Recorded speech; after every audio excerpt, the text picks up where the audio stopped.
Bonjour, une vidéo sur les aspects psychologiques de la religion. Euh, je- il va y avoir des corrélations à la vidéo sur le jugement, mais là, c'est l'aspect, la façon de l'instaurer quand on l'exprime en tant qu'humain.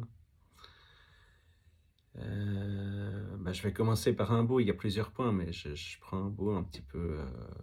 Je commence par un endroit un peu privilégié, mais il y aura d'autres points. Il n'y a pas d'ordre très précis, c'est pas très important. Ce qui compte, c'est de voir les quelques aspects. Alors, il y a le jeu avec l'espoir, comme on peut l'appeler, que je l'ai vécu à l'échelle 1-1 dans ma vie, donc je suis assez bien parlé pour dire que c'est exactement ça. Mais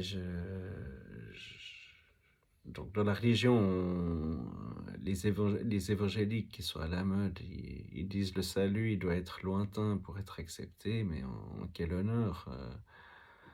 Alors bon, après, il y a des descriptions, parce que tu fais des efforts, tu apprends à trier, à filtrer, je veux dire, les valeurs futiles des valeurs essentielles, mais crois que les gens ont besoin d'être demeurés pendant des milliers d'années pour pouvoir accéder ensuite à la réponse. C'est méprisable même pour des humains modestes. C'est méprisant même pour des humains modestes. En fait, ce qu'il y a derrière, c'est ce jeu avec... on joue avec l'humilité. On te dit, sois patient, endure un max. Après, ce sera mieux, donc continue à endurer. En gros, c'est ça que ça veut dire. En corrélation avec ça, il y avait, ou pas forcément corrélé, mais je reviens sur un autre aspect d'une conférence que j'ai entendue, comme quoi les bonnes actions, elles rachetaient pas les mauvaises. C'est certain que ça les rachète pas, mais de la manière dont c'est exposé, ça implicite que les bonnes actions comptent pas vraiment. On vous compte obligatoirement les mauvais coups, mais les bonnes actions, si elles ne rachètent pas les mauvais coups, ben, c'est comme si elles n'existaient pas, hein. Si un plus compense pas un moins, c'est que c'est un zéro, tu vois. Donc, je suis désolé. On est obligé d'exprimer en choses tangibles. Puis, donc, si avec les mauvais coups qui comptaient, ben, on se jetterait d'un pont à 8 ans pour éviter de perdre encore plus de points, puis absolument aller au paradis. Donc, c'est des théories un peu idiotes. Ça rachète pas le coup qui a été fait parce qu'il a été fait, mais d'une manière, il y a quand même une compensation parce que celui qui a été que mauvais ou qui a été bien après, ou un autre qui a été bien après, ça fait une différence quand même. On le voit vis-à-vis, on le concède juste pour le fait de croire. On dit qu'un assassin qui se met à croire puis à demander pardon, il va être rétribué, mais parce qu'il a fait un coup, il a fait une bonne action qu'on accepte. Mais c'est à peu près la seule acceptée, c'est de demander pardon. Alors que les autres qui font un tas de choses, je sais pas, peut-être une fois quelqu'un a volé un autre, mais plein d'autres fois, peut-être même qu'il lui a rendu l'argent, si lui a rendu l'argent discrètement dans la boîte aux lettres, imaginons, moi j'invente une affaire, une histoire. S'il lui rend l'argent dans la boîte, bah, si ça compte pas, alors qu'il lui a rendu l'argent, peut-être même avec des intérêts, faut quand même que ça compte, tu vois. Alors, ça compterait jusqu'au bout s'il avait signé et puis dit c'était moi en fait, etc. Mais, ou qui fait un tas d'autres bonnes actions, mais j'ai pris la spécifique qui compensait exactement. Bah, si financièrement elle compense, c'est qu'elle compense. Bah, c'est la même chose qui a été réparée.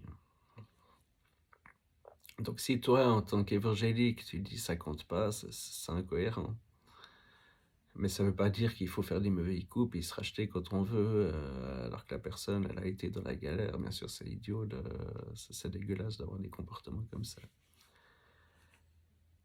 Mais je reviens sur cette histoire du jeu, sur l'espoir des gens, le jeu sur l'humilité. Il y a 2 autres parallèles. C'est que, quand il y a eu l'époque du confinement au corona, il y a une chaîne qui s'appelle Kla.tv. Bon, j'ai dit qu'ils avaient des bonnes analyses, puis on m'a reproché que c'était en fait une secte, je sais pas quoi, Perfect Swiss Family. On m'a même donné le lien, je vais certainement voir un jour, mais j'ai pas voulu regarder pour pas biaiser mon avis. Dans les présentations publiques, c'est quelque chose que j'ai trouvé correct comme ils l'ont fait. Je me suis douté que c'était des gens très méfiants, un petit peu un petit peu à l'écart. Mais dans ce qu'ils exposaient, j'ai trouvé que non seulement c'était honnête, mais c'était beaucoup plus précis que dans des médias courants, quoi.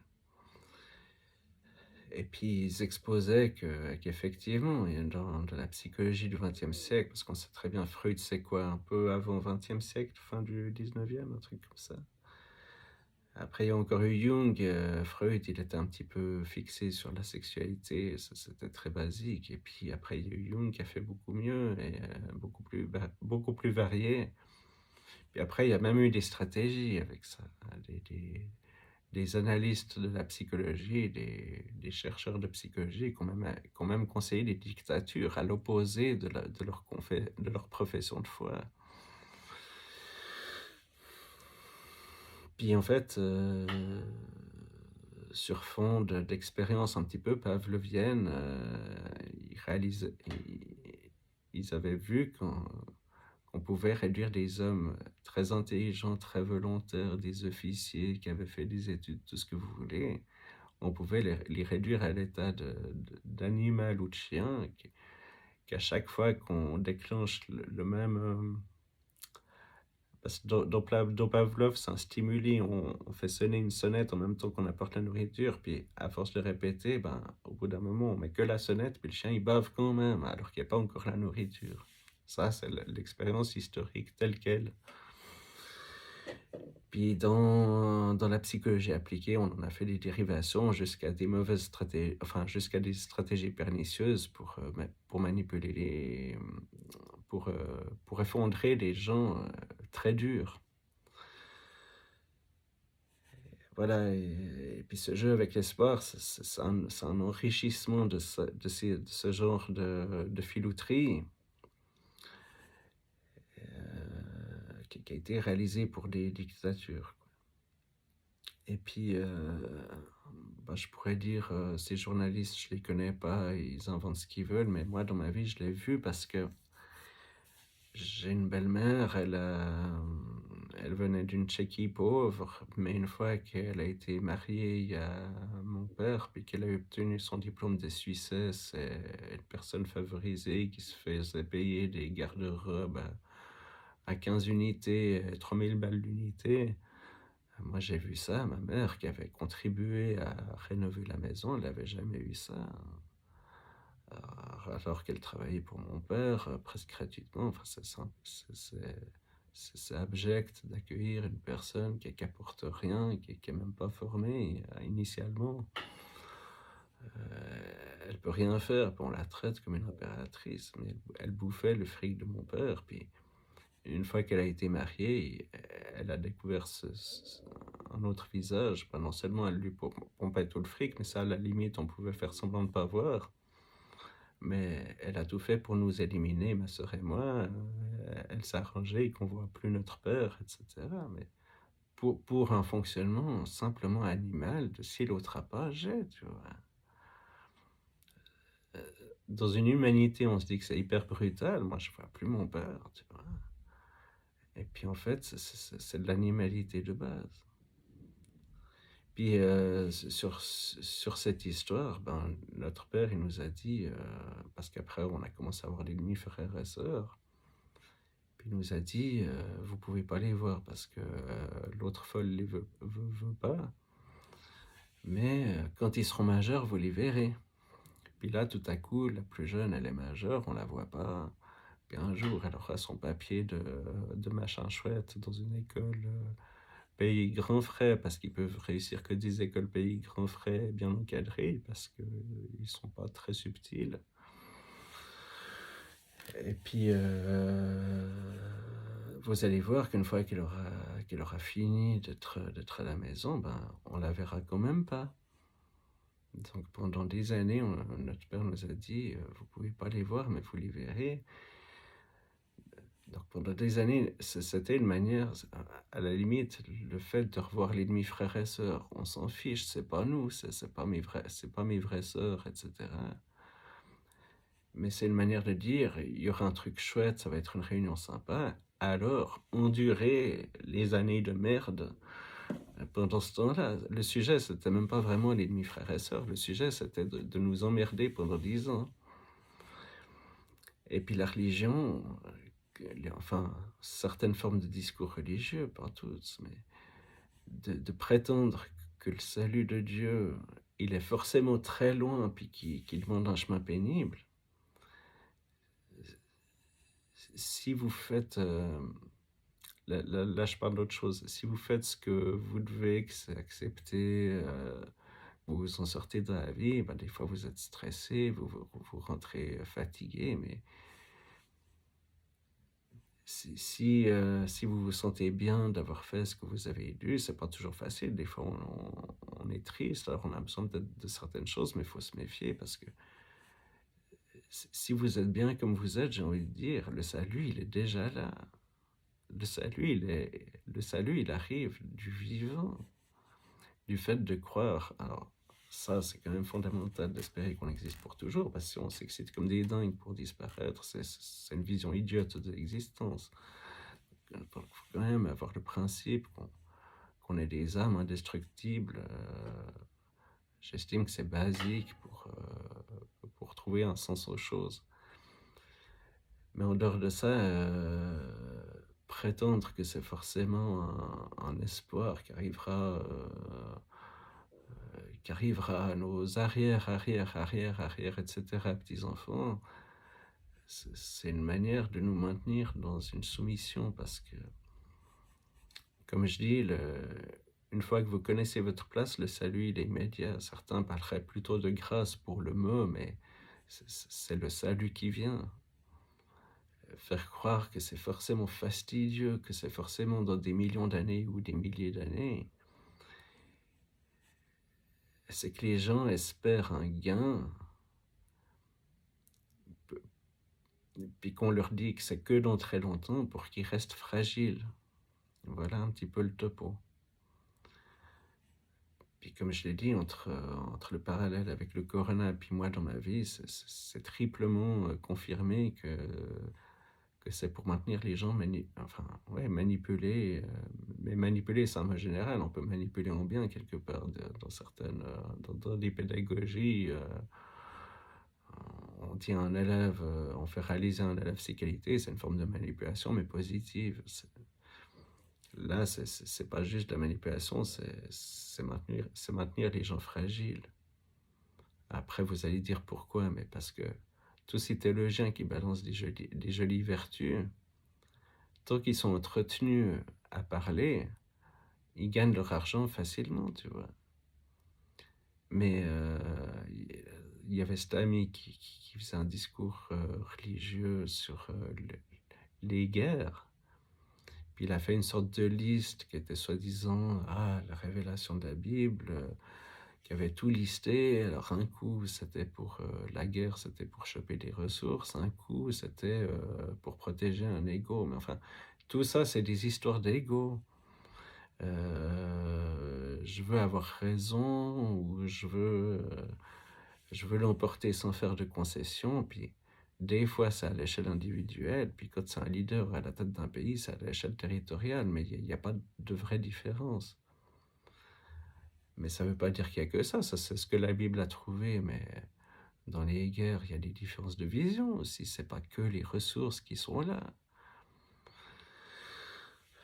Il y a comment on fonctionne politiquement, il y en a qui ne sont pas d'accord, alors ils font un pays séparé. C'est pas faire croire que c'est que de l'ego, c'est hyper réducteur.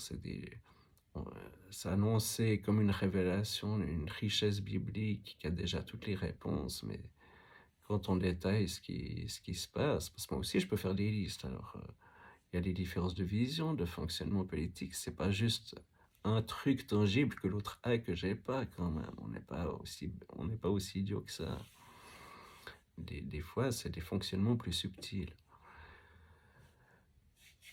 Et puis, je disais ça parce que, ouais, il parlait de ces guerres. Ouais, et puis, soi-disant que c'est Gandhi qui avait vanté la Bible, qui avait déjà toutes les réponses, mais vous imaginez, si c'était si facile, on mettrait les religieux au sommet des États. Puis au bout de 3 mois, ils pleureraient, et puis au bout de 3 mois, ils demanderaient des amis, ils parleraient même plus à Dieu, tu vois. Donc les religieux, ils sont isolés dans des paroisses, dans des petits trucs à 10 ploucs, parce que c'est tout ce qu'ils peuvent faire. Voilà. Les causes des guerres qui sont quand même pas juste un truc tangible. Et puis, c'est une discorde qui peut être multifactorielle.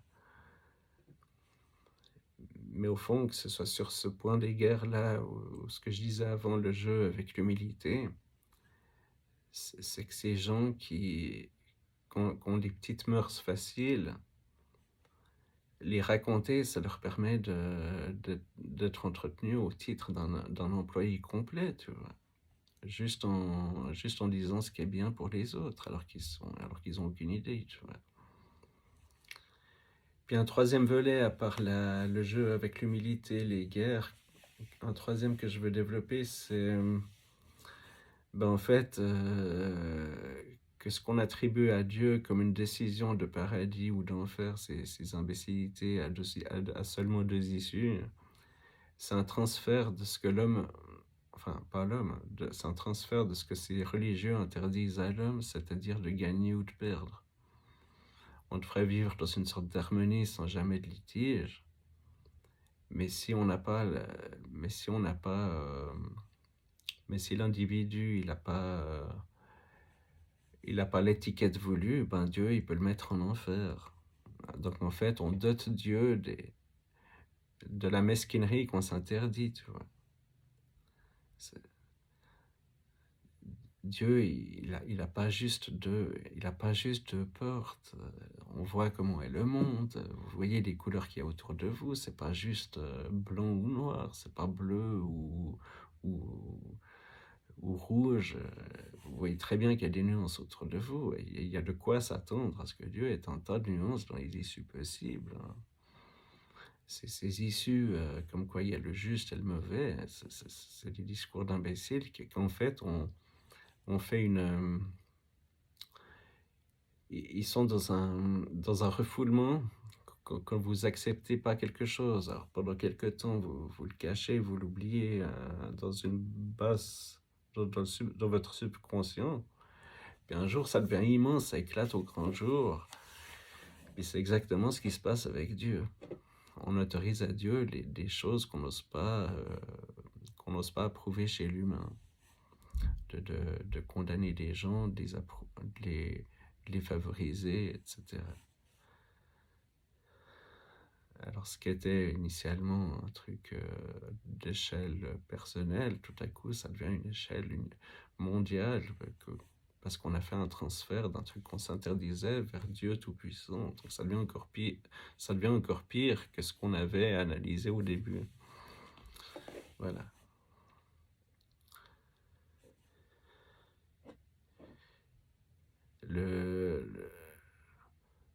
Le Dieu qui dit qu'il est correct, pour moi, c'est une religion primitive je considère le christianisme avec le même mépris que le christianisme, on considère l'athéisme, qui lui-même considère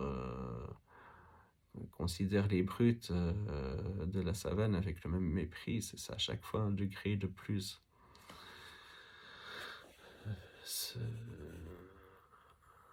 Un Dieu à deux portes, pour moi, ça n'a pas de valeur, tu vois.